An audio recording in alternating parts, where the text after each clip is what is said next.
Jangan lupa di subscribe, like, komen, dan share ya sobatku semuanya. Semoga yang subscribe dilancarkan rezekinya. Di awal kisah, di sebuah desa pesisir Jawa Tengah, hiduplah seorang pemuda bernama Jaka. Ia berasal dari keluarga sederhana yang hidup pas-pasan. Keinginannya untuk cepat kaya membuatnya gelap mata. Suatu malam, ia mendengar kisah tentang pesugihan Nyi Roro Kidul, sang ratu Laut Selatan, yang konon bisa mengabulkan segala permintaan, asalkan berani membayar harganya. Didorong oleh rasa putus asa, Jaka pun pergi ke pantai Parangtritis. Ia melakukan ritual sesuai petunjuk dari dukun desa, membawa bunga 7 rupa, kain hijau, dan dupa, lalu memanggil nama Nyi Roro Kidul di tengah malam saat bulan purnama. Angin laut tiba-tiba berhenti, kabut tebal menyelimuti sekelilingnya. Dari tengah laut, muncul sosok wanita bergaun hijau berkilauan, wajahnya cantik namun matanya penuh misteri. "Apa yang kau inginkan, wahai manusia?" tanyanya dengan suara menggema.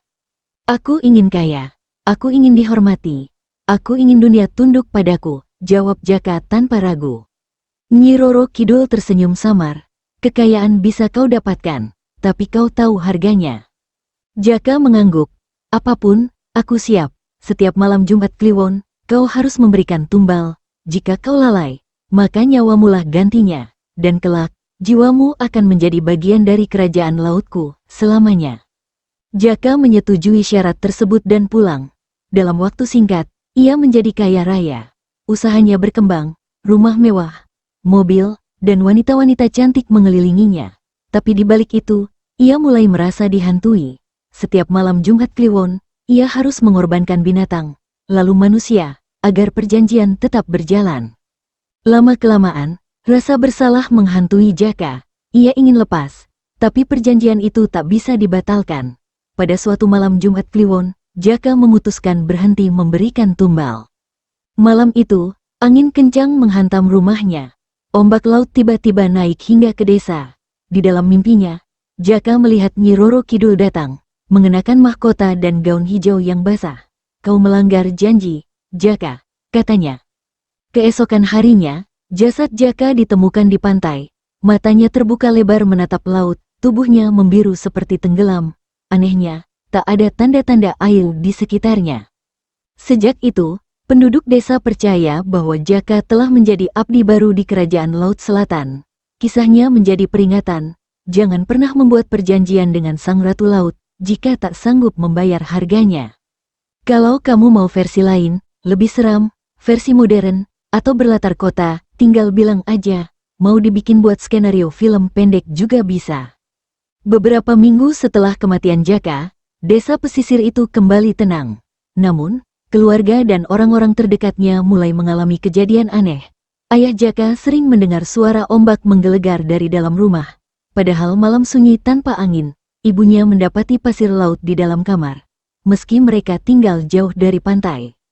Sementara itu, di kota, seorang wartawan bernama Raka tertarik untuk menyelidiki kematian Jaka. Ia membaca berita tentang kematian misterius itu dan mulai menggali cerita-cerita dari penduduk desa. Saat berbincang dengan salah satu nelayan tua, ia mendengar nama yang belum pernah ia dengar sebelumnya, pesugihan Nyi Roro Kidul. "Jaka itu anak baik," ujar nelayan itu, matanya menerawang. "Tapi dia terlalu ingin cepat kaya. Laut punya aturan, nak, kalau kau minta, kau harus bayar. Kalau kau lari, laut yang akan menagih." Raka tak percaya begitu saja. Tapi saat ia menginap di rumah Jaka untuk menulis artikel, ia mulai mengalami hal-hal ganjil. Malam pertama, ia bermimpi berada di dasar laut, dikelilingi suara-suara berbisik dalam bahasa yang tak ia mengerti. Di kejauhan, sosok wanita bergaun hijau memanggil namanya.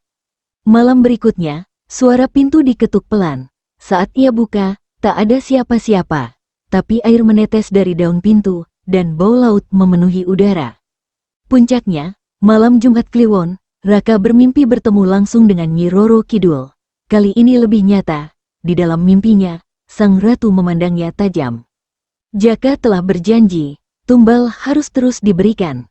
Tapi dia berhenti. "Sekarang, kau yang akan melanjutkan." Raka terbangun dengan nafas terengah dan telapak tangan penuh pasir basah. Ia mulai menghubungkan semuanya, kematian Jaka, gangguan yang dialami keluarganya, dan mimpinya sendiri, ia menyadari satu hal mengerikan. Perjanjian itu belum selesai. Dan entah bagaimana, ia, yang hanya berniat menulis, telah terseret dalam perjanjian itu. Seolah roh Jaka meninggalkan tugas yang belum selesai, dan pesugihan itu kini mencari pewarisnya. Setelah mimpi itu, Raka memutuskan pergi dari desa. Ia pikir semuanya akan selesai jika ia menjauh dari tempat Jaka meninggal. Tapi nyatanya, teror justru ikut bersamanya. Di apartemennya di kota, gangguan mulai muncul. Air keran tiba-tiba asin. Dinding kamar mandi ditumbuhi lumut hijau laut. Dan setiap malam Jumat Kliwon, ia terbangun tepat pukul 3 pagi. Basah kuyup, seolah baru saja diseret keluar dari laut. Raka mulai mengalami penglihatan. Ia melihat sosok-sosok tak dikenal berjalan di dalam laut. Tubuh mereka membusuk namun mata masih terbuka, mengarah padanya. Dalam penglihatan itu, ia berdiri di tepi istana megah di dasar laut, dan di atas tahta, Nyi Roro Kidul menatapnya penuh tuntutan.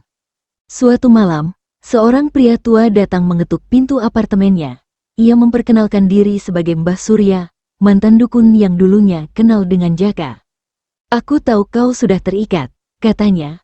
"Kau masuk ke dalam lingkaran itu sejak kau menginjakkan kaki di rumah Jaka. Tapi belum terlambat untuk lepas, kalau kau mau melawan." Raka terkejut. "Melawan?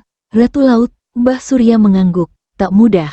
Tapi bukan tak mungkin, asal kau berani hadapi dia langsung. Jangan kabur, karena kalau kau kabur, orang-orang di sekitarmu yang akan dibawa." Kata-kata itu jadi kenyataan. Teman Raka, seorang fotografer yang ikut ke desa, ditemukan tewas di kamar mandi apartemennya. Tubuhnya menghitam seperti habis terendam air asin selama berhari-hari. Raka sadar, waktunya tak banyak. Jika ia terus diam, satu persatu orang di sekelilingnya akan menjadi tumbal. Ia pun memutuskan kembali ke pantai Parangtritis, tempat semuanya bermula.